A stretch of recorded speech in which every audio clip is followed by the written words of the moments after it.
It all started in my old forge in Ventura, California in the early 60s. It was a crude little shop, but we were making the world's best climbing equipment. You know, we were making stuff for ourselves, number one, and we happened to be on the kind of the cutting edge of climbing at the time. None of us wanted to be businessmen, that's for sure. Had to do something, just to support our climbing habits and surfing habits. I hired kind of dirtbag friends who were climbers and surfers and stuff, and every time the surf come up, we'd all abandon the shop and go surfing.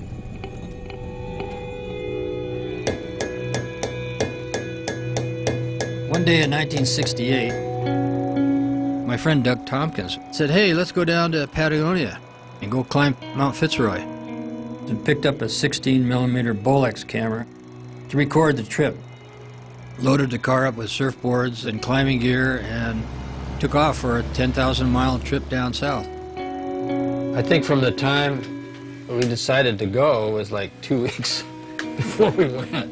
We bought this old van and took off from Ventura. 1968, you gotta remember the Pan American Highway was pretty wild. It was dirt road from Mexico City all the way south.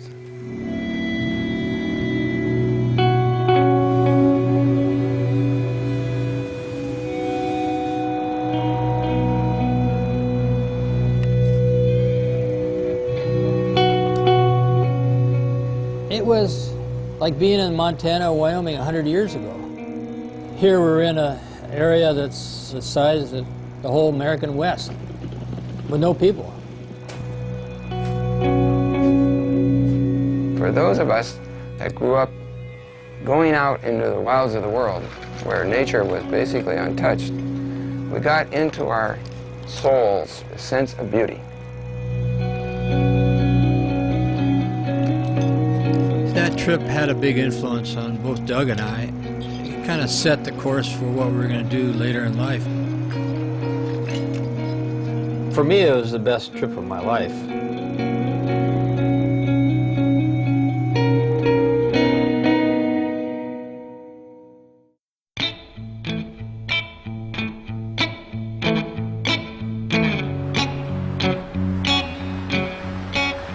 Here's to now. Here's to now. 10 years ago, I found that old footage of Doug and Yvonne's trip to Patagonia back in 1968. It was like seeing everything I'd ever wanted to do in my life. From that point on, I promised myself that someday I'd find a way to do a trip like theirs. Years went by before I finally got my chance. I heard about a boat dock down in Mexico that was headed for Patagonia. They needed crew, and I needed a ride south. My name is Jeff Johnson. Look in any phone book and you'll find 10 of me. I grew up in Danville, California. You probably never heard of it, but it's a long way from the ocean and the mountains. When I was 8 years old, two things set me on the path that I'm still on. The first one was when my parents took me on a camping trip to Yosemite Valley. I remember looking through a telescope up at this huge granite wall and guys climbing thousands of feet up. I couldn't believe my eyes. It was like watching men walk on the moon. And that same year I saw surfing for the first time on TV, Wide World of Sports. I saw these guys riding massive walls of water. There were people out there putting themselves in places they weren't supposed to be. And I knew right then that I wanted to be there too. Actually was thinking, said everything out loud, 'cause apricot seeds carry arsenal that we don't worry about. Sitting on your doorstep waiting for you to come home or come out. Well, apple seeds have cyanide that we don't care about. So here's to now. Here's to now. Most of my life, I figured out ways to pick up and leave as the seasons change. I've been a dishwasher, a lifeguard, a flight attendant, whatever it took to pay for the next trip. In the last couple years, though, I found a real job. I've started planning some routes. I've spent a lot less time on the road. But I never forgot about my dream of seeing Patagonia with my own eyes. Sure, I could take my 2 weeks vacation time and just fly down to Patagonia. But I'll never get a chance like this one again. If I don't get on that boat, I know exactly what I'm going home to. If I do, my future is unwritten.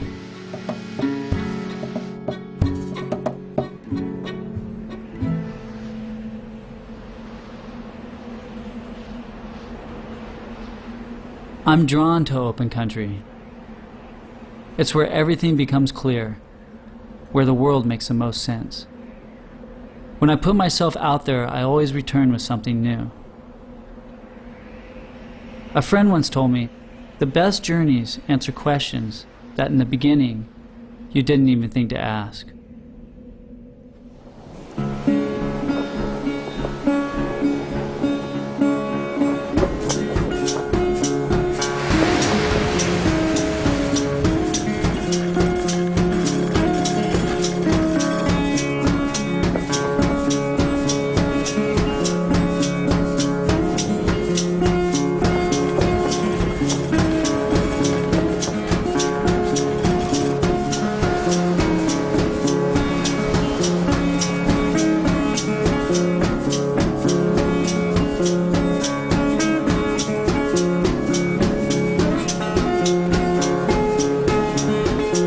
I met Yvonne for the first time in the South Pacific a few years ago.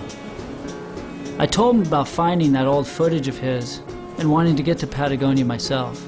Jeff is the real thing. He's just total dirtbag. He can live out of his car, climbing in the valley. He's become a really good climber. Rides any kind of ways. He's just kind of hustling his way along so he can stay on the road. He reminded me a lot about how I used to be. I met a lot of young people who asked me what books to read or films to watch. I think it's a good way to start, but there's no substitute for just going there. Yvonne gave me a photo Doug had taken, a snapshot of a really remote coastline in Patagonia with a mountain called Corcovado. I've been carrying the photo around ever since, imagining myself on top of the ice-covered peak. For Yvonne and Doug, the best way to get down there was an old van. For me, it's turned out to be this 54-foot cutter called the Sea Bear. Alan, the captain, grew up in Patagonia, and he's taken his boat home. And me, I'm just lucky enough to hitch a ride. But I've never been on a boat for months at a time, and my sea legs aren't as solid as I thought.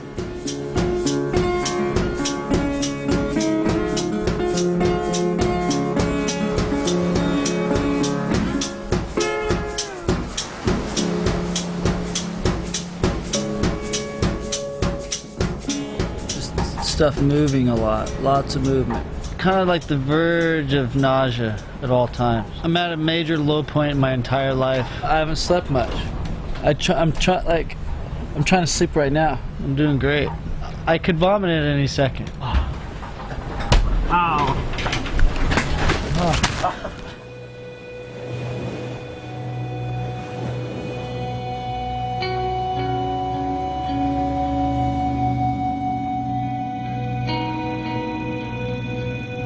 Taking a trip for 6 months, you get into the rhythm of it.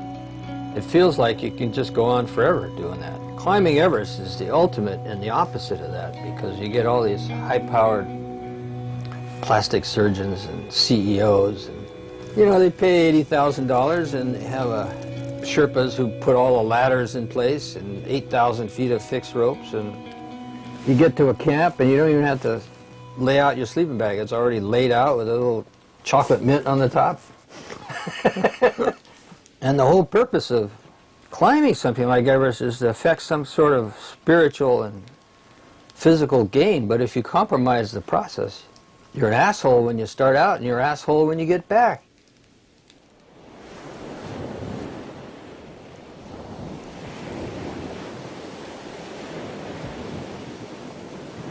Yvonne and Doug should be in Patagonia when I get there. They said I'd be welcome to a warm blanket and a hot meal on my way to Corcovado.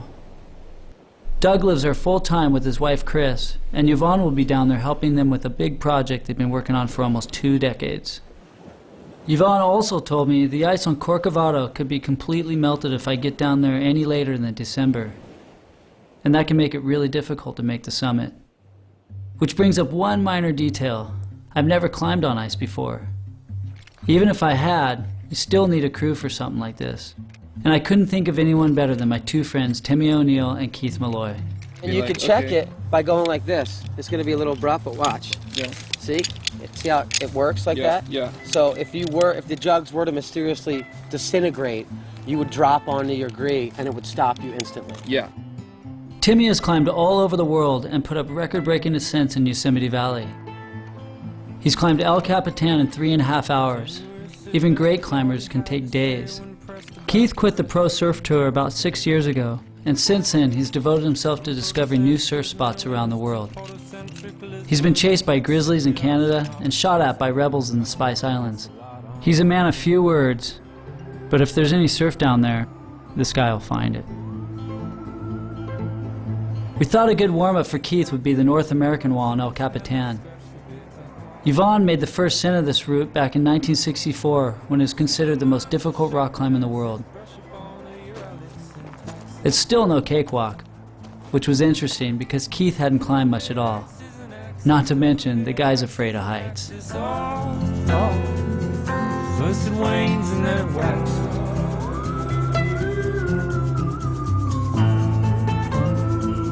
So procreate and pay your taxes.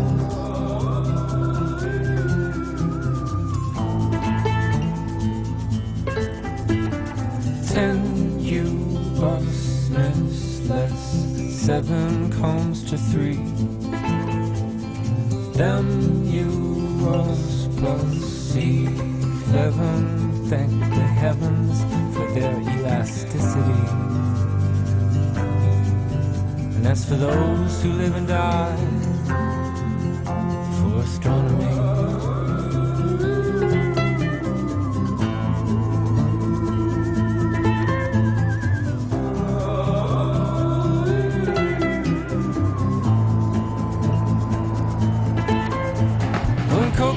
you always didn't know when to stand or when to sit. Can't stand to stand, can't stand to sit. Who would want to know this? We felt like climbing had no worth to society whatsoever. We didn't want to be part of the military-industrial complex. Life was pretty easy in the 60s. I mean, you could buy an automobile for $15 and live out of your automobile and camp out in Yosemite, and then here were these great walls that hadn't been climbed, that were as big and as smooth and as difficult as any walls in the world. The biggest one of all was the North American wall on El Capitan. My friend Chuck Pratt, Royal Robbins, and Tom Frost and I, we made the first ascent over a period of 10 days. The wall overhangs the entire way, and it's questionable whether you could ever get down if you got halfway up and couldn't go any further. It's very similar to the first guys to ride really big waves like at Waimea. They didn't know whether they could get held down by one of these big waves to where they just die. Fear of the unknown is the greatest fear of all. But we just went for it.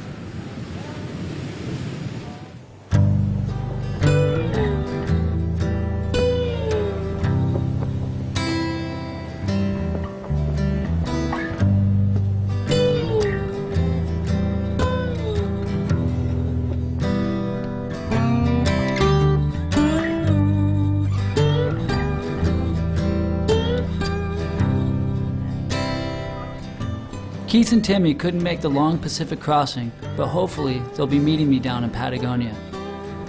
I have the sunrise watch every morning. It's taken me a month to get into the mindset of long-distance sailing. As each day passes, I feel more detached from my scheduled life back home and more in rhythm with what surrounds me.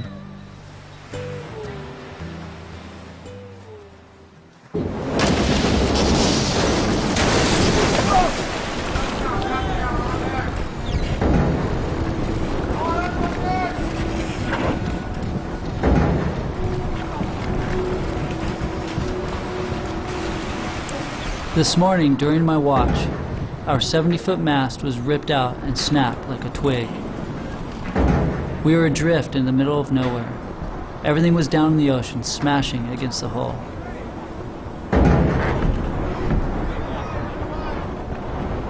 I thought it was obvious that we'd cut everything loose.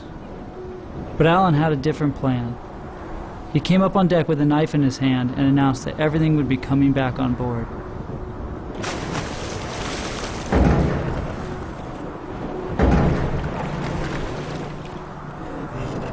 "12 long hours later, we finally have the broken mast and everything else on board. It turned out a defective piece of rigging was to blame. But it was hard not to feel like I should have seen some early sign of this. Tonight, we are too tired to eat.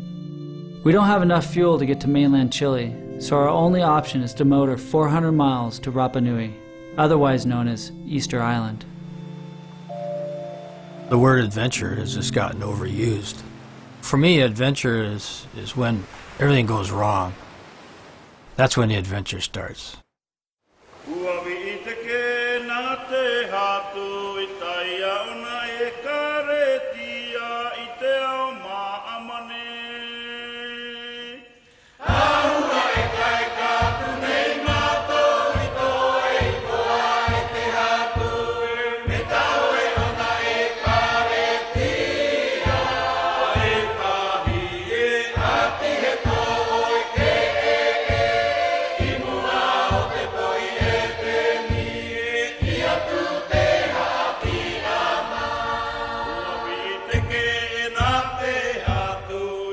A month and a half at sea, and we have finally limped in to the most remote island in the world, Rapa Nui.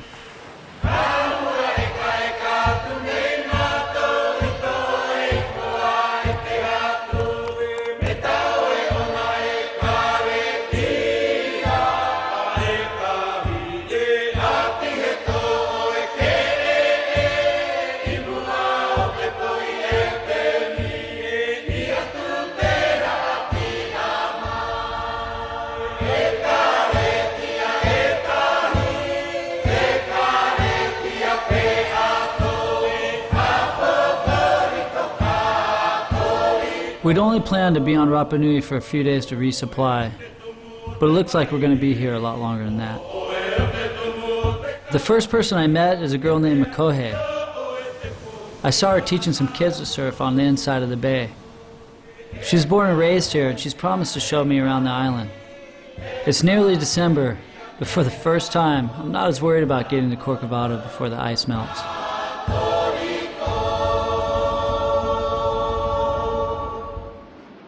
Coming to Rapa Nui is like going back to the past. And the people, they have like their history in their blood.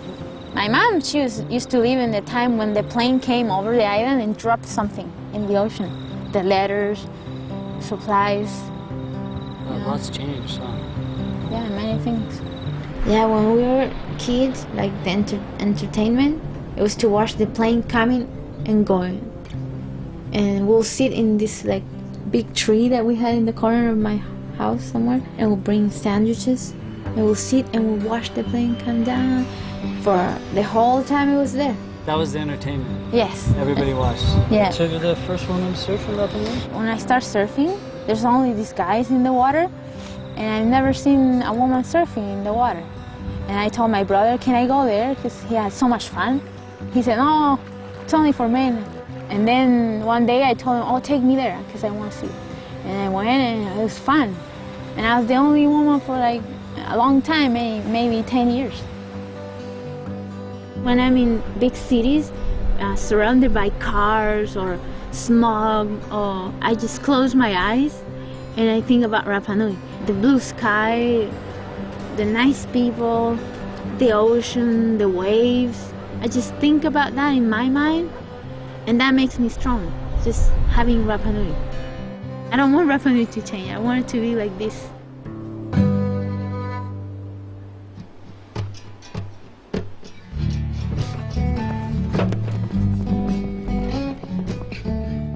Days have turned into weeks. When the sea is calm, we work on the boat. When it comes to life, I explore the volcanic coastline with Makohe. This island has taken us in like family. You're like a roller coaster. You got heavy metal wings. You could make a dead man scream. You're like a roller coaster. As the weeks pass, I tell Makohe about my plan to climb Corcovado. Without hesitation, she asks if she can come along. At this point, I wonder if any of us will make it to Patagonia on the boat. But I promise her I'll ask Alan if we can squeeze one more person on board. Roller coaster, it was the worst of times too, because you lift me up so high, high, high. It's the most unbelievable ride.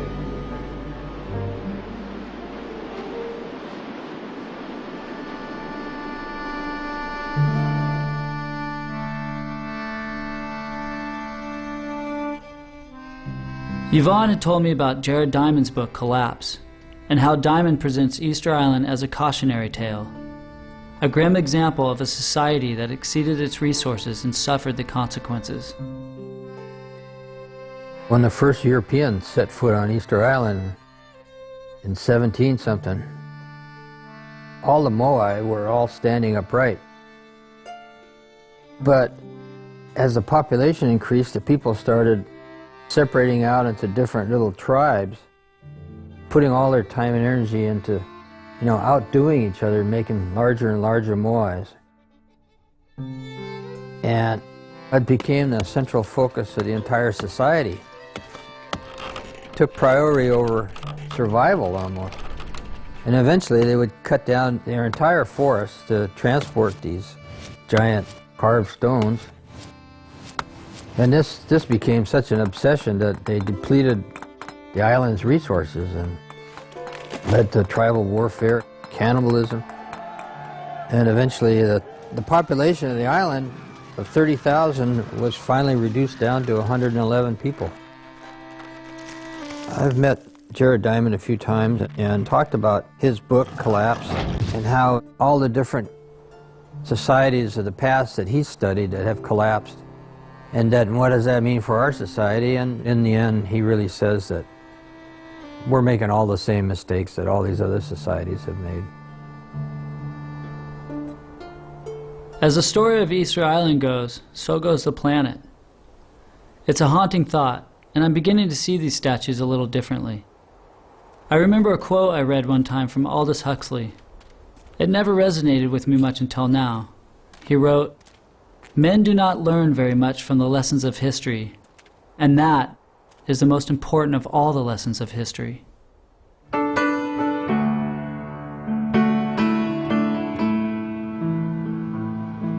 There wasn't a harbor on the island big enough to get in to fix our mast, so we have to figure out how to do the repair while anchored offshore.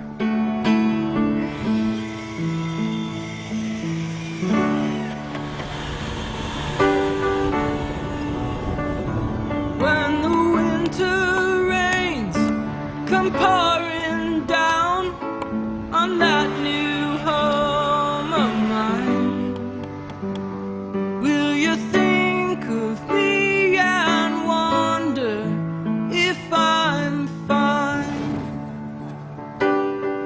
Alan got a hold of some old plans sailors have used for centuries when forced to remast while at sea. With no proper boat building equipment, these archaic blueprints are our only option. Will I still be in your eyes and on your mind?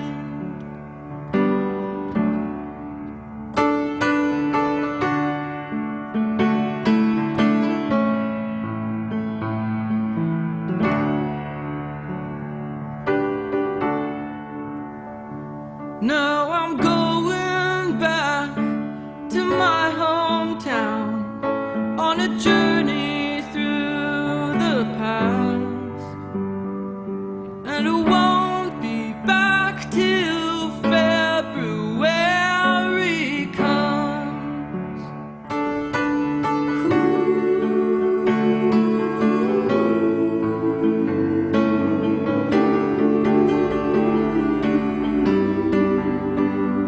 We've spent a month getting ready to hoist our mast, and we've used everything we can get our hands on. Our jury-rig mast, half the size of the original, weighs over 500 pounds. Stepping it to the deck in a rolling sea could be disastrous. One snap line could set off a chain reaction, bringing everything down, taking us out with it. When the wind eases, we'll take our best shot. If we fail, it'll be the end of my trip. When the winter rains come pouring down on that new home of mine, will I still be in your eyes and on your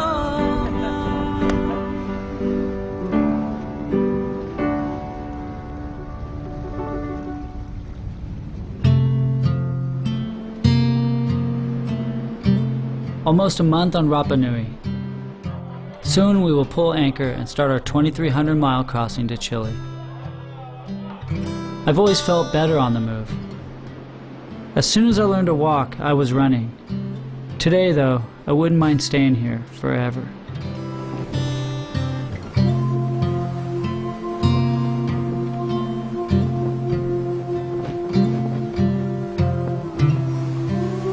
It's hard to leave a place I really connect with.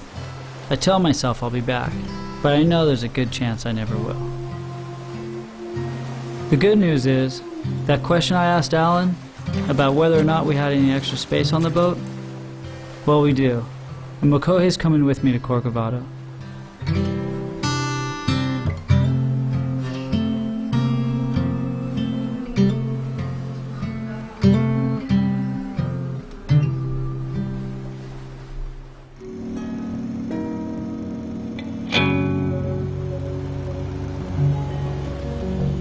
You get to the top of a wall, there's nothing up there.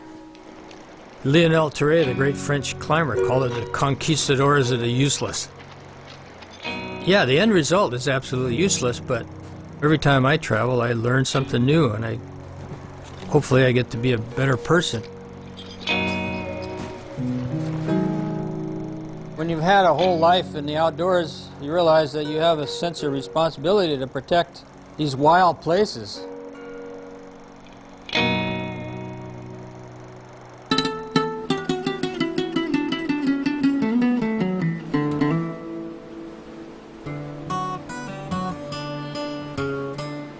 After a 16-day crossing from Rapa Nui, we finally arrive in Chile. This marks the end of Alan's 10,000-mile voyage from Seattle. After years of being gone, it's good to see he's made it home.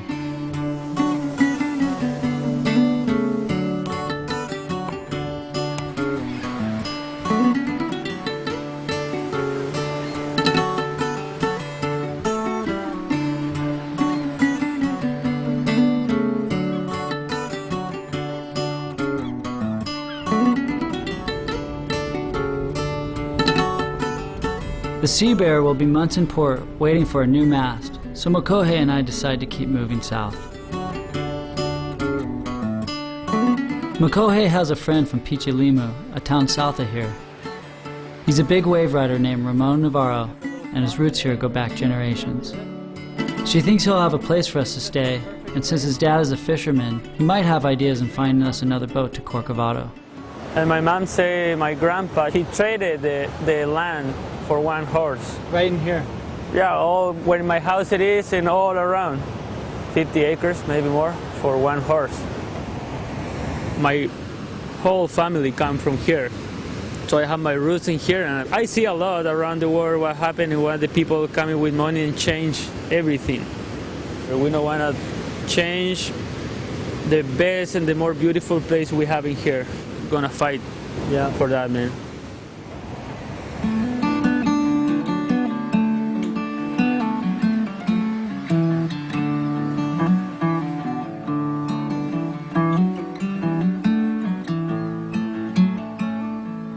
Wouldn't you like to be out on the rolling sea with only the sky above you for a roof? What if your friends were there, laugh at all your jokes and share sweet salt air with you? Wouldn't that be good? You know.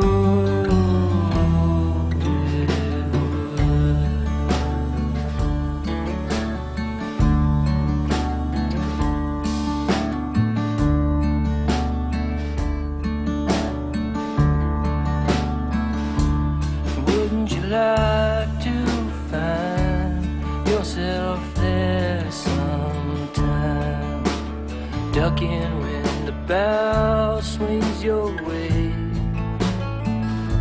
Whenever we make plans. Getting good surf when I travel has always come secondary to the experience of just being on the road. But on our second day, we woke up to a big, perfect swell and no one in the water. The last wave I rode that day turned out to be the longest wave of my life. I'll never forget it.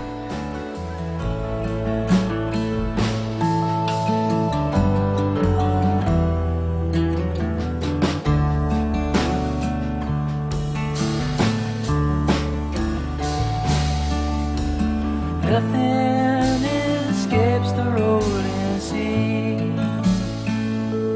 not the past nor you or me.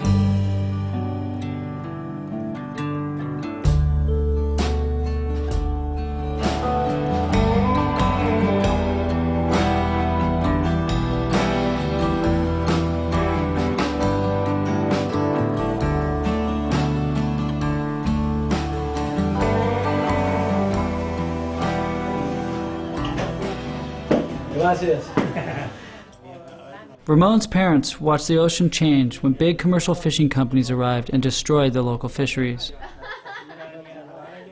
His father taught him to work hard, live simply, and have a deep respect for the ocean.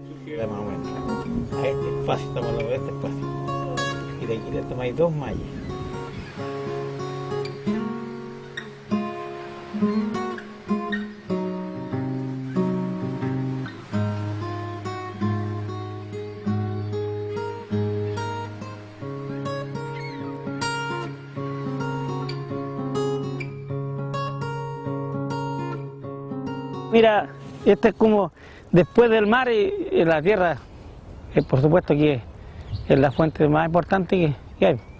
Y se entretiene uno saber algo de la tierra, porque igual la tierra te da, por lo menos no, aunque no sea para ganar plata, pero como se dice, para parar la olla.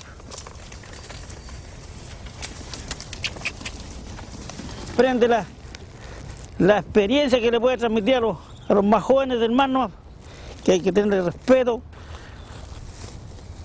de las pesqueras que para nosotros no deberían existir, pues, hombre.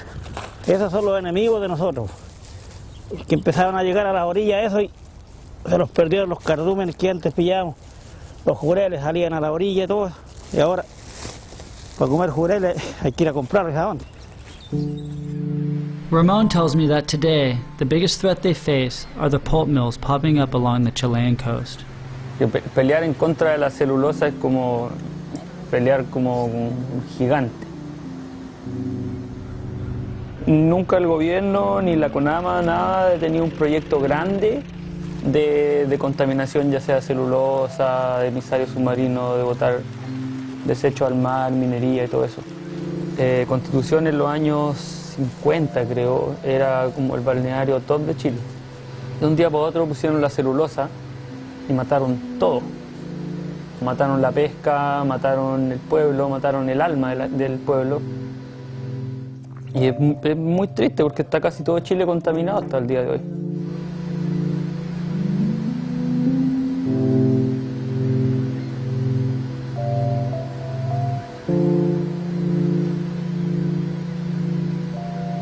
Ahora en el sur de Chile, para peor, quieren hacer las termoeléctricas. Quieren hacer 6 represas. Toda la gente que en verdad vivió toda su vida y no respetan todas esas cosas, que es como un pescador que ha vivido toda su vida, llega un día para otro, le chantan tremenda termoeléctrica y ya el pescador no tiene que vivir. Y tiene que bancarse el humo, la contaminación del agua y los olores y los residuos que llegan por el aire. O sea, la gente tiene trabajo seguro en una industria, pero ¿a qué precio?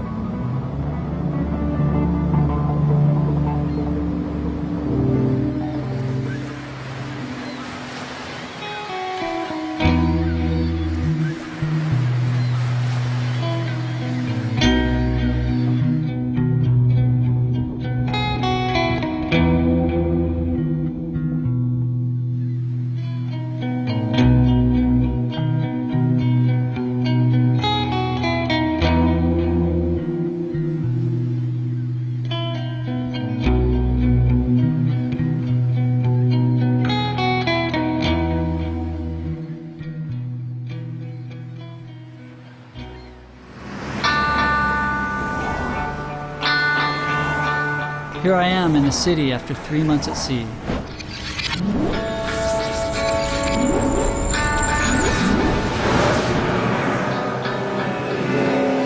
This place has more people than Los Angeles.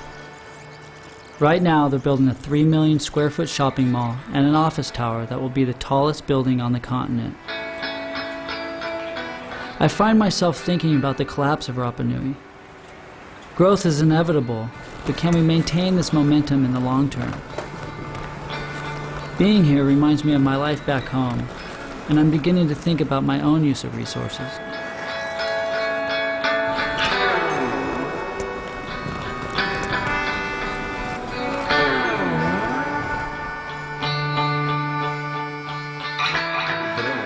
Yvonne told me before I left that if we come through Santiago, we should visit his friend Juan Pablo Orrego. He's made it his life's work to stop urban sprawl in wild Chile and is fighting for the fading way of life of its indigenous people. De cómo esa gente que está atrapada en las ciudades y tratar de crear un mundo más ecológico cuando no saben que eso es posible. Y un buen ejemplo de esto, que la gente se cierra, ¿no es cierto?, a los ecosistemas, es el Walkman o el MP3. Entonces al revés, te vas cerrando. No quieres respirar porque el aire está sucio, no quieres escuchar porque el ruido te agrede, no quieres mirar porque es feo. Y por eso que no entendemos la naturaleza, y por eso que no la amamos, y por eso que no la cuidamos. Porque no nos damos cuenta de que dependemos de ella psíquica y físicamente al 100%.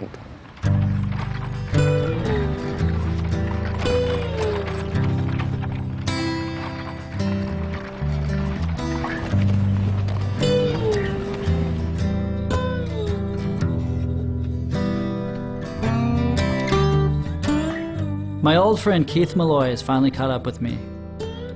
During our climb last year on El Capitan, he tore up his knee pretty bad and had to get surgery. On the mend, just before this trip, he caught one of the biggest waves of his life at Mavericks. I thought Timmy would be with him, but he's off climbing somewhere, so I hope he shows up before we get to Corcovado.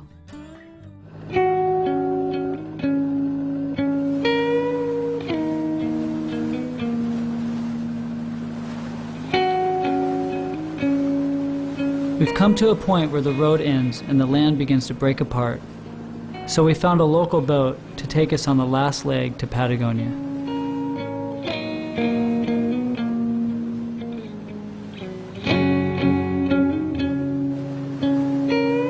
What I see here is the realization of a dream 40 years in the making. It all started with that trip Doug and Yvonne took here in 1968. This is Conservación Patagónica, and it stretches as far as the eye can see.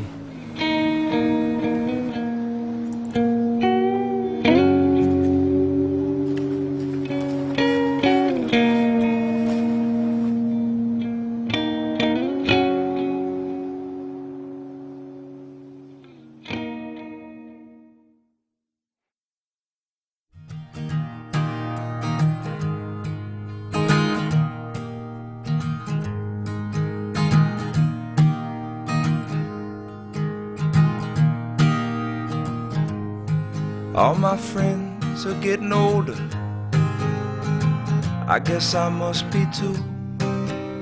Without their love and kindness, I don't know what I'll do. Oh, the wine bottle's half empty, and the money's all been spent, and we're a cross between our parents and hippies in a tent. Love calls just like wild birds. Well, it's another day. Spring wind blew my list of things to do away. For the last 18 years, Doug and his wife Chris, along with Yvonne, have dedicated their lives to one of the largest private land conservation projects in the world, Conservación Patagónica. In the early 90s, Doug and Chris began raising money and using their own life savings to acquire large tracts of wild lands in Chile and Argentina. With the help of hundreds of passionate workers and volunteers, they've succeeded in protecting entire ecosystems and fostering sustainable farming and ranching programs. Added together, the amount of land they've put into conservation is bigger than Yellowstone National Park. Well, it's another day. Spring wind blew my list of things to do away. I've arrived over a month late, but Yvonne and Doug are still here. I'd heard about their project, but I had no idea just how big it was. I've always thought of their trip here 40 years ago as an adventure, but now I realize it was a turning point. We didn't change our lives overnight, but it had a big influence on me. For me, it was the best trip of my life. The whole history of Latin America is conquistadores. It's not much different from the States, but in the States, at least, we don't trust the government, and so we have a history of philanthropy. So Doug comes down here, and he says, I'm going to create a national park, and I'm going to give it back to you Chileans. And they're going, give me a break. People don't do that. You know, there has to be another reason. I think first and foremost, people only protect those things they love. And you can't love something unless you inherently identify with that. That's certainly one of the reasons we ended up here. We have over 2 million acres of land put into conservation. And people think that's a lot of land, but really we're on the losing team here. Douglas es un ecólogo profundo, no cabe la menor duda. Entonces, Douglas, lo que ha hecho en Chile, en el fondo, con esta creación de parques, él ha puesto en el tapete de discusión un tema que no estaba antes en Chile, simplemente, que es el tema de la conservación de la naturaleza y la relación justamente entre la conservación y el desarrollo de un país. La polémica que se ha dado y por qué Douglas ha tenido tantos adversarios y tantos críticos es porque él está provocando un efecto a nivel de paradigma. First of all, you never know if you're doing the right thing. You gotta temper all your thinking that way. But the way I see it, with land conservation, say of this type, is that the risk of something negative coming from this seems to be rather small compared with taking an exploitive approach. If we make some errors, they're going to be rather small, because I'm sure we're making errors. The thing is to minimize those errors. I think it leaves open possibilities for future generations. It doesn't seem to be worth wasting a lot of energy on attempting to rewrite the past. I just realized that at least what I was doing was making a lot of stuff that nobody needed and pushing a consumerist society. So I went to do something else.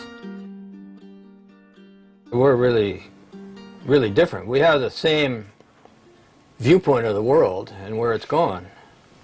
Different approach to it.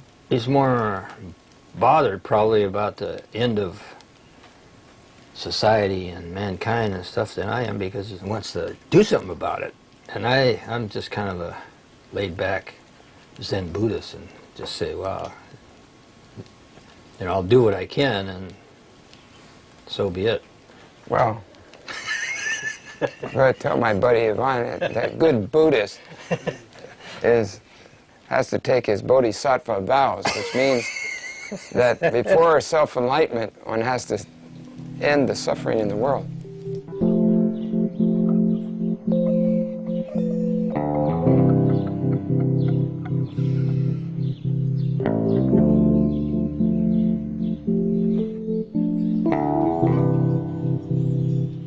I never knew about Douglas before, and many people told me like he was a bad man because he bought all this land from Chile and he's taking all the land for him. That's what people said, like now, because they don't know him, they don't know what he's doing.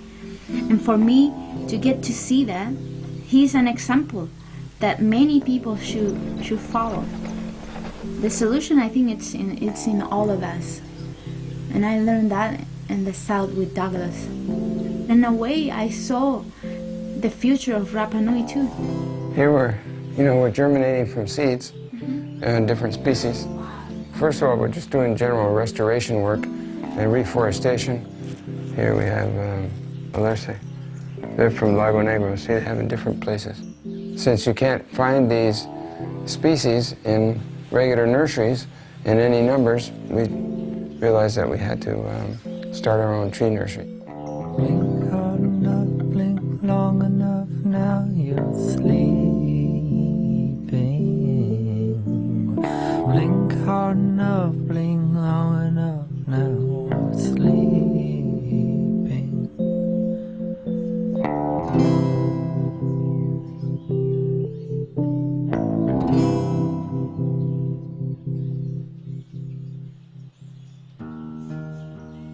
During the Pinochet era, Chile awarded the rights, the water rights, to the majority of their rivers to private enterprise, something that you would find in almost no other country.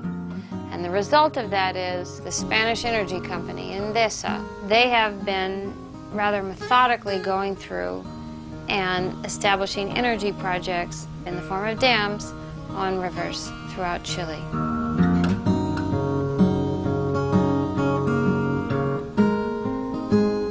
I saw what Chris was talking about up north on the Biobío River. This was once a fully functioning ecosystem where the river, forest, and people depended on one another. Juan Pablo says these dam projects are a symptom, but he also says the true cause of the problem is the development model. I'm thinking of those looming high-rises in Santiago, all lit up. I'm thinking of Ramon and his talk about the price tag of progress. I read that the American video game habit annually consumes as much power as the entire city of San Diego. So I'm also thinking about all those little things that add up to keep us comfortable or just amused. And I'm beginning to see the real consequences.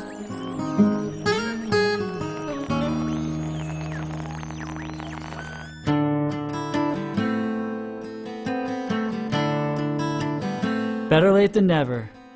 Timmy O'Neill always comes through, and today, 2 days before we set off to Corcovado, he's arrived fresh from another long stint of ice climbing and running rivers.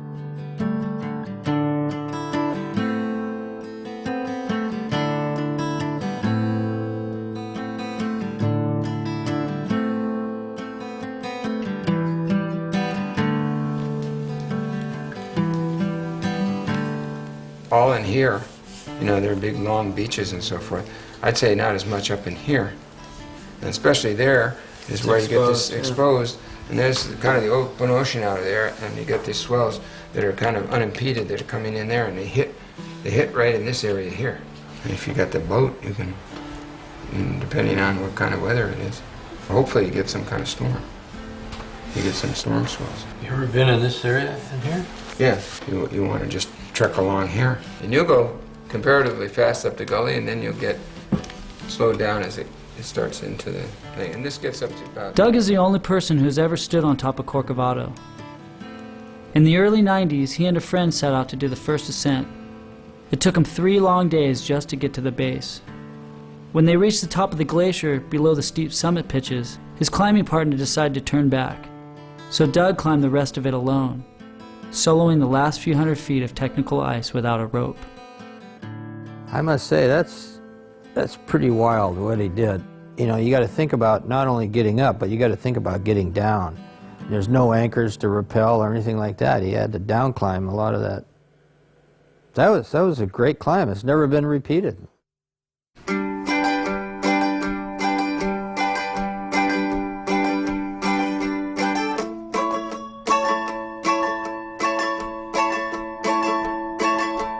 Lay me down,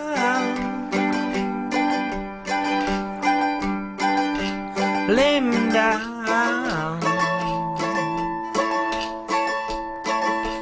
I've got blisters on my feet, blisters almost everything I need to move. I love this old son of a bitch.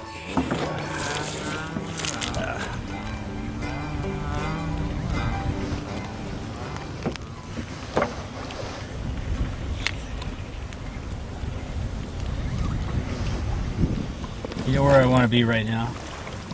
It's right here. Nowhere else, not in the future, not in the past. Look at that. Look at that fat guy. Oh my God. Oh. Don't lose the juice. Oh man. Oh, this is what I've worked for all my life. I'm gonna be 70 next November, and it's a good life, though. I tell you, no regrets. It's I just live for the moment.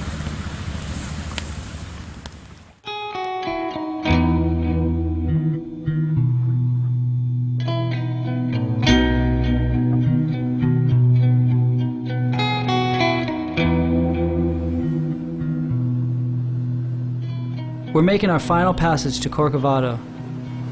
And this morning, Yvonne surprised us all by hopping on the boat. He's been a climber for over 50 years. He just couldn't help it. Who knows? This could be his last big climb.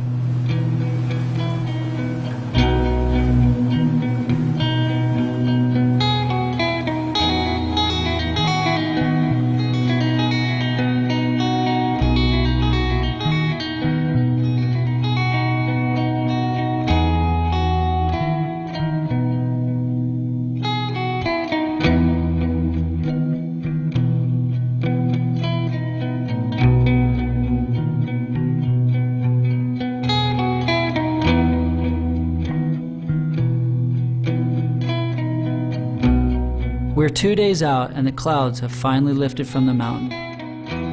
After 5 months of travel, I'm finally here.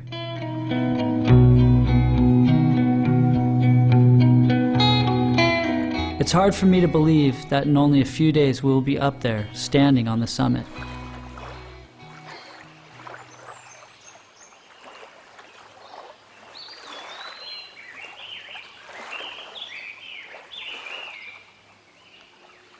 I think you're gonna like climbing.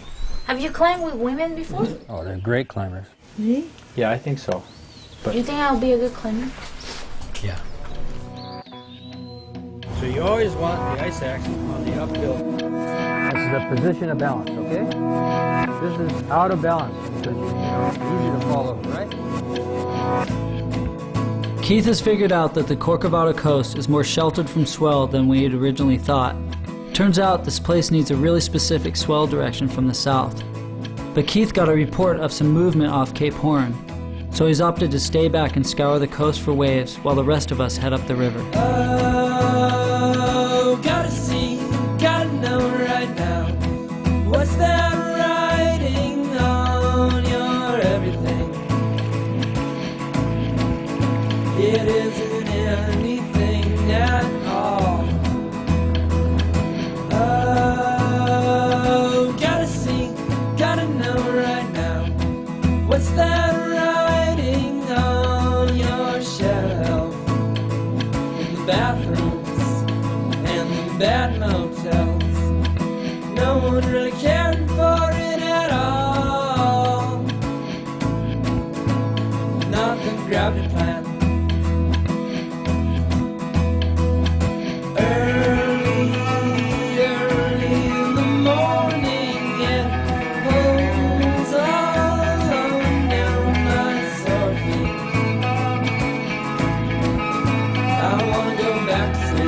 Now that we followed the river to its source, we have to cross the forest along 4 glacial lakes until we have a clear shot at the summit from the northeast side. It all will fall right into place.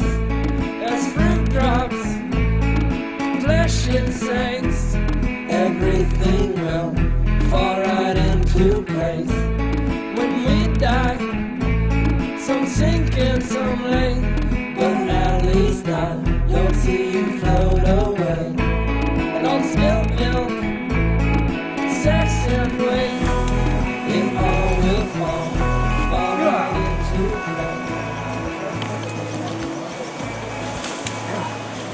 place. We really underestimated this thing. I think higher was the call. Well, I think even just a little higher, you get more valleys, but you get less jungle. It gets thicker as you get towards the river, you know? Oh, yeah. I would even think about going back. Oh, God. Mileage? I don't know. Maybe 3 miles, but hours? Seemingly endless. This is the worst. This isn't climbing. This is.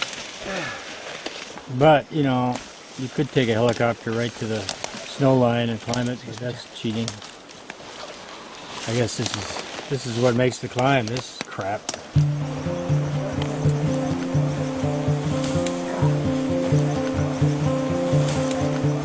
We have rock hopped and bushwhacked 10 hours a day for the last few days. Sometimes we've been forced to backtrack and start all over again.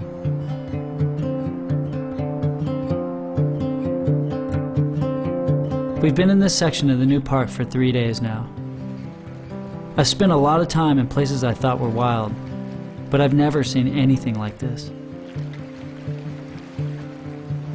This is probably the craziest part of Chile that I've seen so far, I think.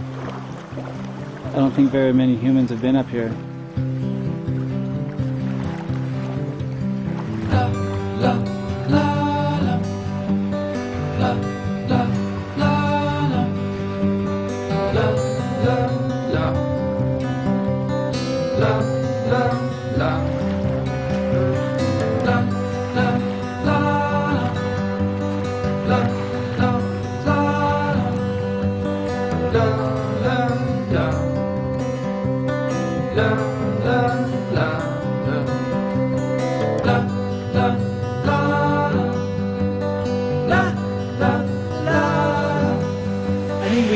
Whole thing on this ridge and not even touch snow? On the ridge to the left of the that we're looking at, yeah. Moving on snow will be easier than moving on really loose debris. Yeah. I mean, safer, essentially. But the problem is if you fall on snow, you slip down. You could die. And die. I know, that snow kind of scares me a little bit. Have you done much on it? I've done none. Zero? Zero. Why am I finding this out now? I've told you this a long time ago. A long time ago? That was a long time ago. I forget. It's like Makohe has an excuse. She's from Rapa Nui. It's a really remote island in the middle of the Pacific. Excuse? Your excuse is just ignorance, I guess. Yeah. And that's not an excuse, But I've Jeff. told you of my ignorance, so you're not ignorant of my ignorance. That doesn't absolve you of it, though, dude. That only makes me knowledgeable of your ignorance. What I'm saying, Jeff, is that this is serious.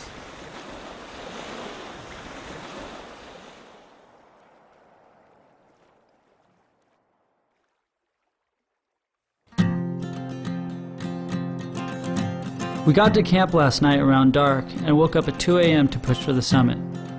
Now, after months, years really, I'm finally approaching my goal. Do you still sing of the mountain bed we made of limbs and leaves? Do you still sigh there near the sky where the holly berry bleeds? You laughed as I covered you over with leaves, face, breasts, hips, and thighs. You smiled and I said the leaves were just the color of your eyes.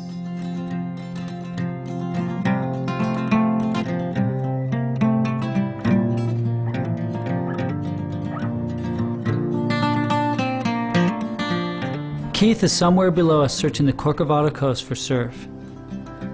From up here I see fresh swell on the horizon. Even if the surf is small, I know he's finding what he came down here for. Solitude.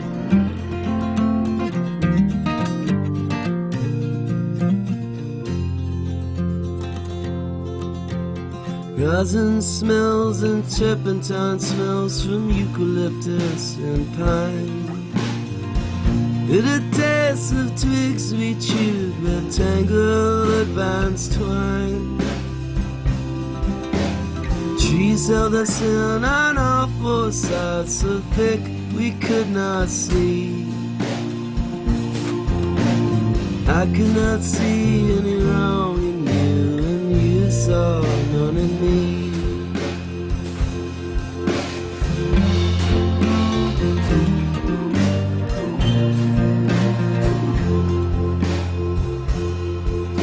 Your arm was brown against the ground, your cheeks part of the sky.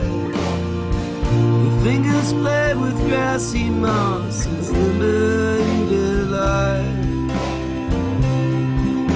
Your stomach moved beneath your shirt, and your knees were in the air. Your feet played games with mountain roots as you lay thinking there.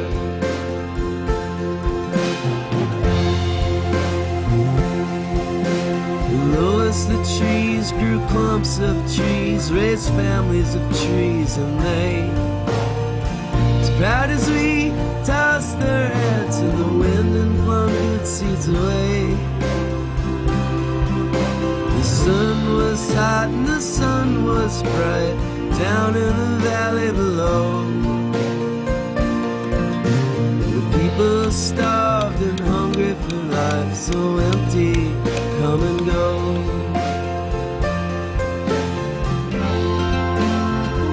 Off play!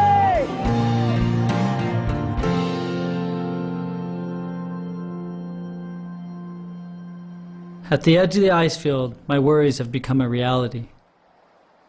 Our delay in Rapa Nui has pushed this climb deeper into the southern hemisphere summer. There's no ice left on the summit, and from here the rock doesn't look solid. This climb's going to be a lot more dangerous than we thought. It looks like we have 10 pitches of really rotten rock. It looks like all the rocks are just gonna fall down. It's gonna be a little sketchy. Yeah. You know, we got to get the team up, and you guys are the fastest, so you guys ought to just go for it. I'm happy. You sure? Yeah.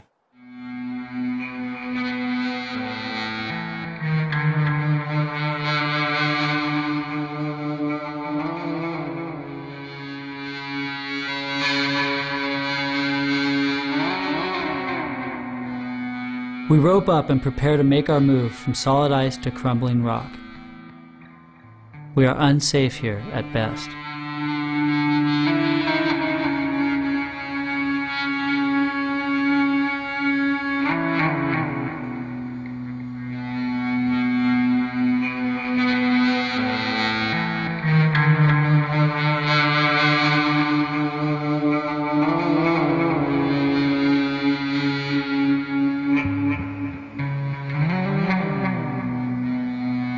Timmy and I hoped that the rock would get better as we got higher, but 3 hours later it felt like we were standing on the slanted roof of a high-rise with nothing but marbles under our boots.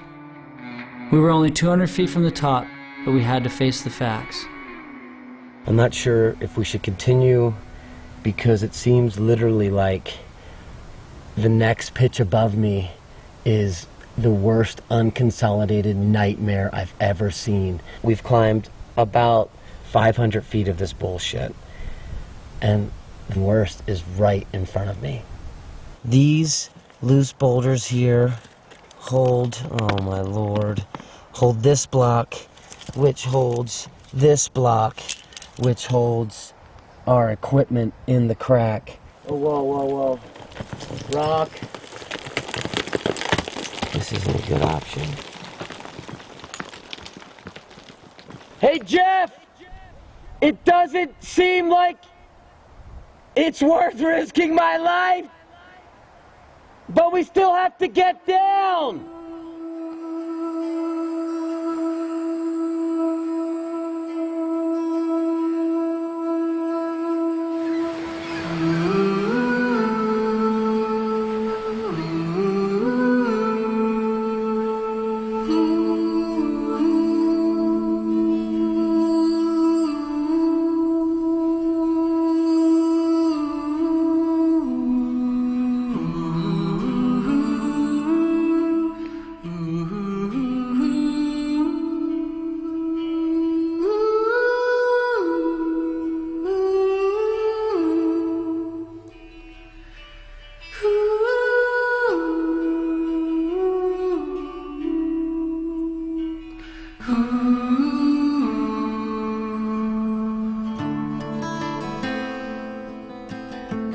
I've come all this way, and have given myself to this trip completely. I pictured myself on top of Corcovado, just like those guys I saw through a telescope in Yosemite Valley when I was a kid. And now I'm backing down, just a couple hundred feet short of the summit.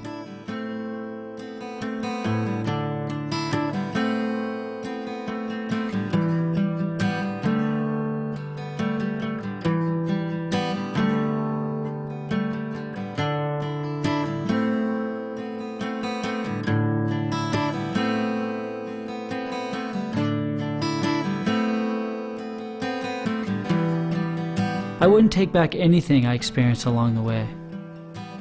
But it's hard to shake it. Those last 2 pitches that went unclimbed.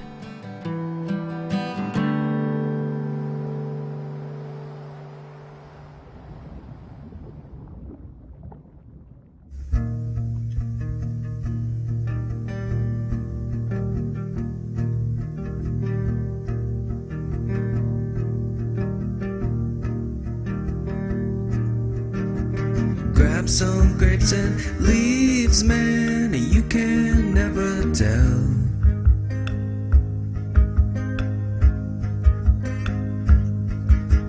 When you'll have to change your face and hide your trophies well.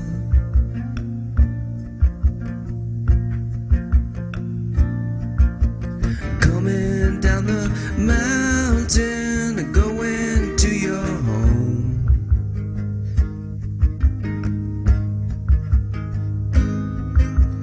Village has evacuated, now you gotta roam.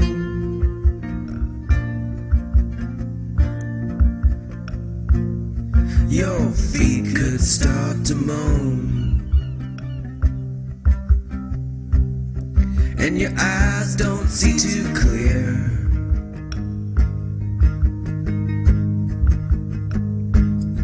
The darkest dreams can come and shake your veins to steer.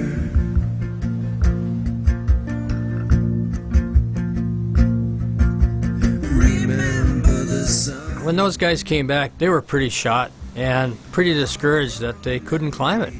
Any mountain at certain times is safe, and at other times it's super dangerous. We just happened to be there at the wrong time. Maybe Jeff and Tim were still bothered by the idea that they couldn't climb it. So it's kind of like the quest for the Holy Grail. Well, you know, who gives a shit what the Holy Grail is? It's the quest is what's important. The transformation is within yourself. That's what's important.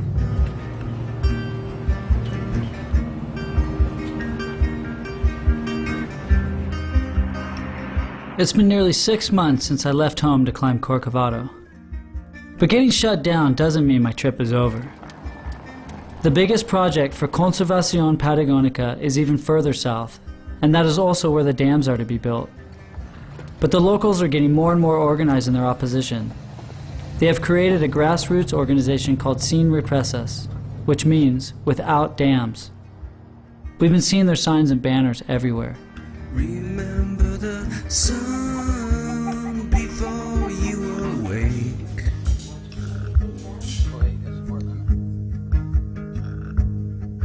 I'm humbled by this place and inspired by its people. The Gauchos work with Doug as park rangers, and I've asked Yvonne if we could spend our last few days here working with them.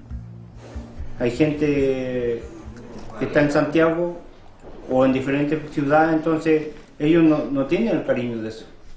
Nosotros lo tenemos. Entonces realmente, o sea, es muy fácil Chile, o sea, es una tierra sin cariño que tiene el Estado. Pero quien la quiere realmente el que se crió acá y el que ha vivido, o sea, y vive de eso. Que muchas veces que la Patagonia prácticamente es un lugar que fácilmente venderlo, no sé, o regalarlo como se ha hecho. The protest started with one gaucho in the little town of Cochrane. He heard about the power company's plan to build these dams on the Bacher and the Pascua River, and so he decided to go to the Capitol and demand that the government stop this construction. Word got out as he passed each farm and ranch, and in just 2 days, hundreds of riders had joined him.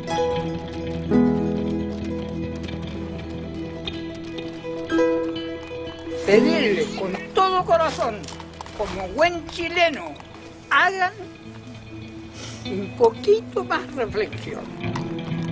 Aquí venimos haciendo un sacrificio. Yo soy un huemul viejo de esos de la cordillera. Estamos relacionados con el huemul. No se olviden. Y a toda la juventud, a los niñitos, que graben esto en la memoria y lo tomen con mucha responsabilidad. No se queden donde están. Tenemos que seguir luchando para conservar nuestra Patagonia.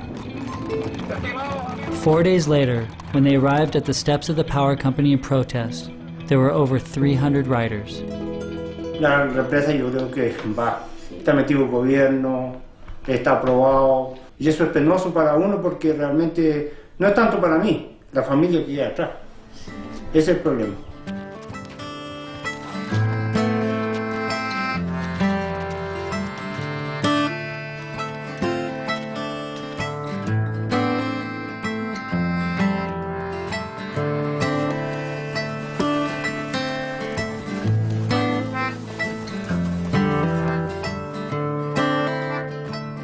This new park used to be a sheep ranch, but the livestock was removed from this section so the wildlife can come back. The Gauchos have been taking down the old fences, and we volunteered to help them in their work. When we started, we had 400 miles of fencing to take down. That's a lot of fencing. Now it's down to less than 300 miles. Hopefully in a few years it'll all come down.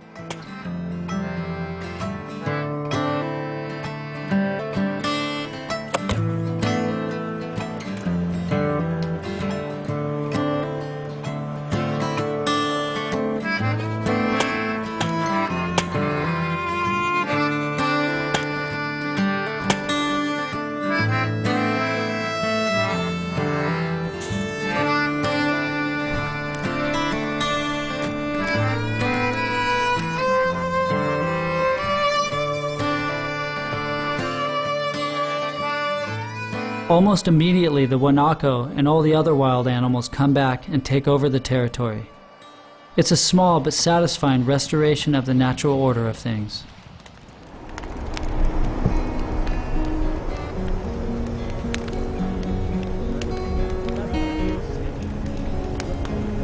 Let's go to this one. Let's go to this guy.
In a few days, Makohe will head home to her family in Rapa Nui. Timmy will head back to Yosemite. And Keith will head north to look for surf in Canada.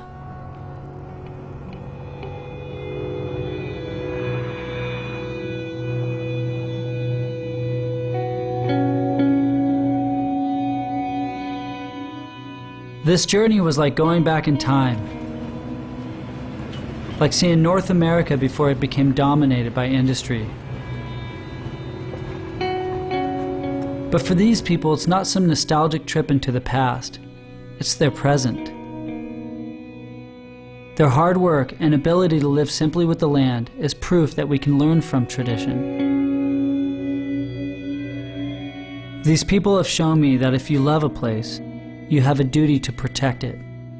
And to love a place, you must know it first.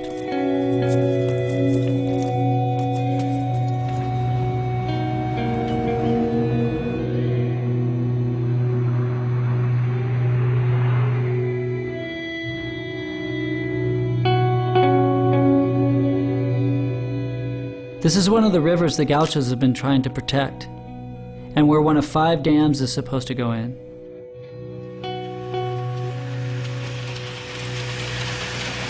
The plan is to have power flow from here to big cities hundreds of miles away.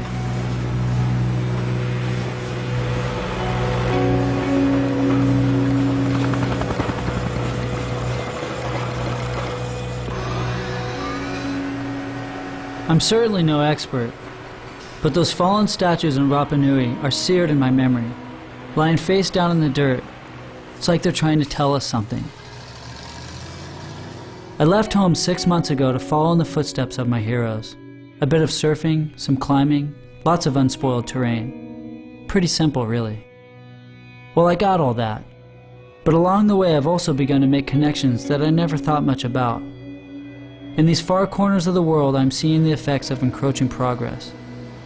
And most of this has to do with overconsumption elsewhere.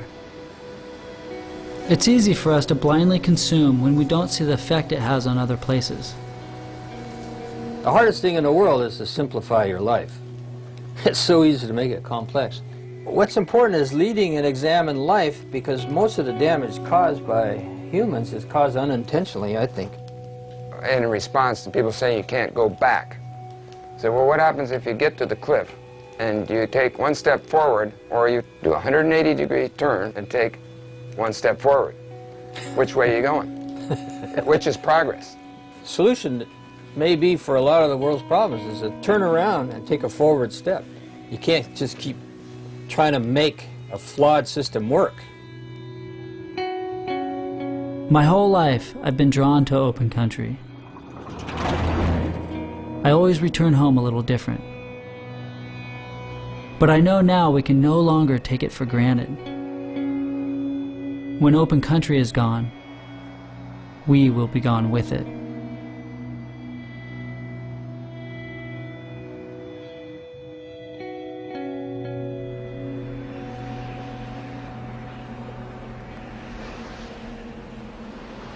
One day, if you've been climbing all your life, you're going to get to your last climb. I thought the trip was over, but Doug and Yvonne showed me this unclimbed peak on the edge of the new park that they tried to climb last year. They want to give it one more shot, and they've asked me to come along.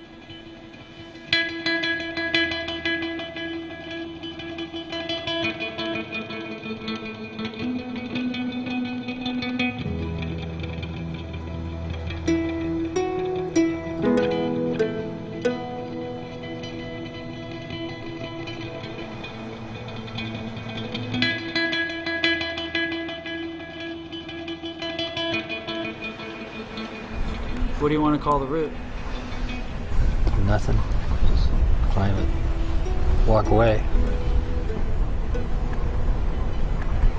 Doesn't matter anymore.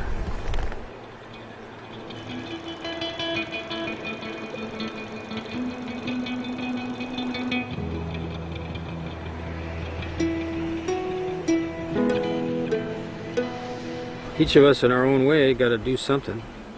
Save your soul, you know. Whatever that is.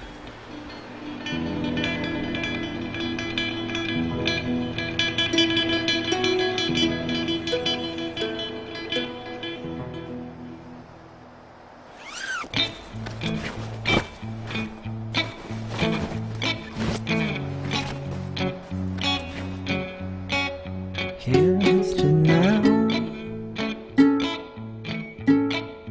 Here's to now.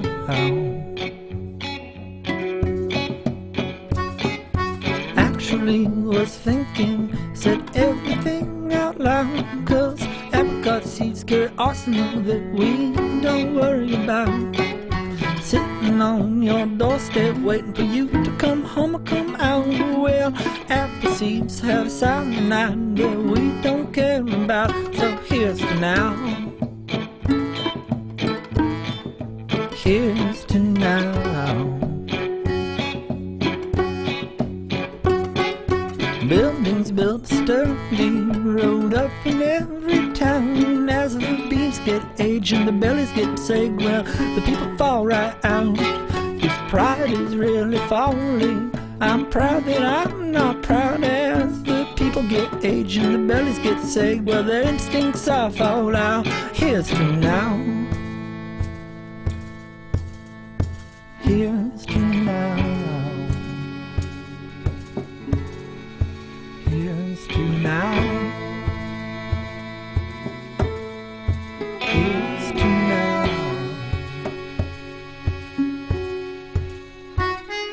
The busboy's younger brother, when he drinks he talks too much. He seemed to want to, but at 2:45, well I could see he's a little bit touched.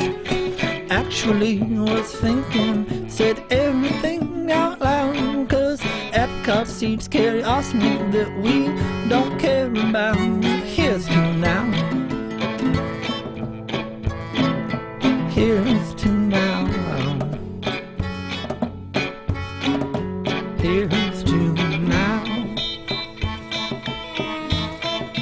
Here's to now.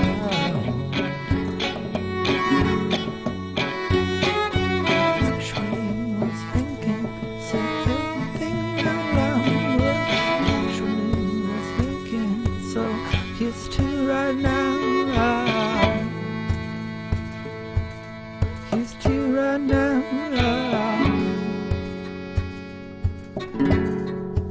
Here's to now. Here's to now. Here's to now.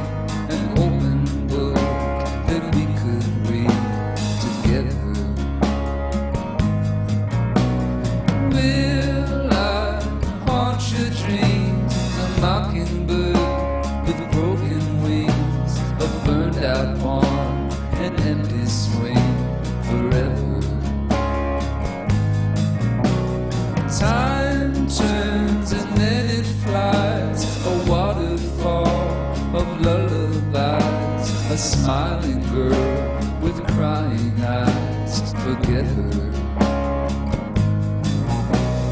Moonlight upon her face, a storybook of empty space, where you and I feel out of